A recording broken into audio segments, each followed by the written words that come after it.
LeBron James, Steph Curry, and Kevin Durant are three of the greatest players ever. But today, none of that matters, as we're taking all three and putting them in the same draft class, with the person winning 3 championships first on their new team being crowned the best player of them all. So with LeBron heading to the Rockets, KD to the Hornets, and Steph Curry to the Chicago Bulls, let their brand new rookie seasons begin.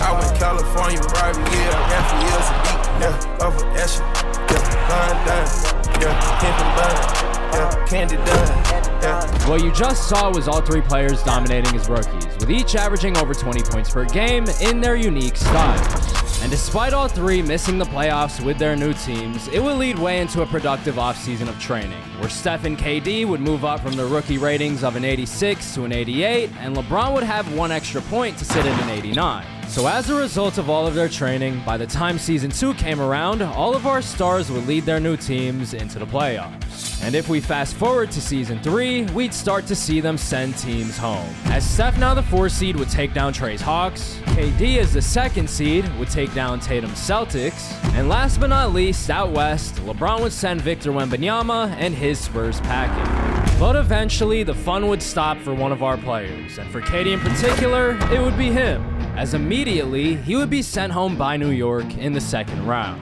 which could hurt him down the line, as both LeBron and Steph wouldn't be struggling at all, advancing 1 more round to make it into their respective conference finals, which also means there is a chance that we get both Steph and LeBron in the finals. And as far as LeBron goes, he would get the job done by heading into New Orleans and taking the series by winning 4-2. Now advancing to the finals, where he'll await the results of the Eastern Conference Finals, where Steph Curry, as a 3rd-year player and now a 91 overall, would be in a dogfight with Jalen Brunson, with each point guard going back and forth until we'd see a 3-3 tie. Please win so we can see you in the finals against LeBron. But in the end, we wouldn't be getting that matchup just yet, as while one day Steph will progress into MVP form and will go up against LeBron in the finals, he's not ready just yet, and as a result, Game 7 wouldn't be close. Unfortunately, we're gonna have to wait a while to see Steph and LeBron in the finals. So that means that with New York advancing, we'd see a matchup between them and LeBron as our first finals of our competition. And as a reminder, the first player to 3 titles wins, so there's not much room for error, and every title counts even more. So if you're rooting for LeBron, you should be happy to know that he would take not 1, not 2, but 3 straight games to put the Rockets up 3-0. And while New York would come back in the next 2 to make it 3-2, there's no way LeBron would continue losing and blow the lead, finishing it off in Game 6 to win his first championship and most importantly strike first in our race to 3. But if you're rooting for Steph or KD, don't give up on him just yet, and here's why. In KD's case, he's fortunate enough to play with LaMelo Ball, who's one of the best sidekicks that any of our stars will play with today, which would be best shown by the fact that the Hornets would make it to the 2028 finals up against the reigning champion Rockets and LeBron. But before we see how that goes, don't count Steph out either, as right now he has Zach LaVine by his side, plus an even better players on the way in the future. And that's not to mention that there's going to be a finals Game 7 down the line that goes down to the final moments and the final shot. Play the Chris Smooth music. Oh my god. But that's for later, so let's just focus in on the finals between LeBron James and Kevin Durant, where we would see the defending champs start off the series with a 2-1 lead.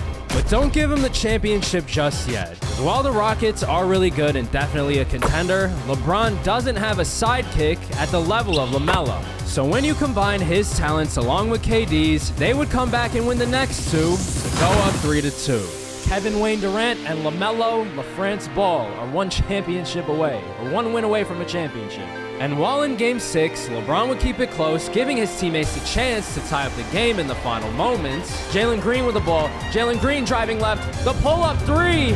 He went for the tie. It's no good.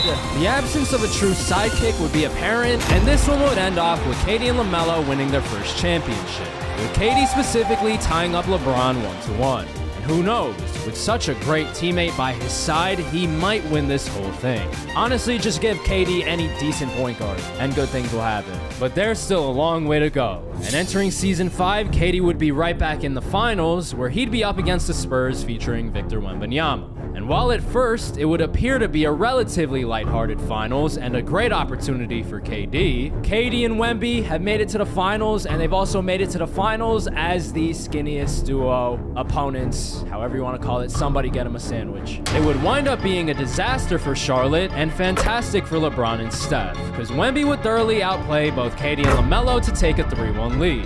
And in Game 4 in Charlotte, he would continue where he left off and eliminate any chance at a Charlotte comeback. And now Wemby's giving KD a taste of his own medicine, so that's crazy how that turns out. And he's about to dunk it, and he sealed it, and this one is over. So in the end, Victor Wembanyama, despite not being the focal point of today's challenge, has taken on a massive role as the spoiler, handing KD his first finals loss and keeping the door wide open for both LeBron and, most importantly, Steph, who's about to get much closer to his first title. Starting at center at 7 foot 0 inches, number 21, Joel Embiid. Because in Season 6, the help I was talking about would be on the way, as the Bulls would be scooping up Joel Embiid in free agency to be Steph's sidekick. And while at this point he's about 74 years old and far from his former MVP self, down to an 89 rating, he's still really good and definitely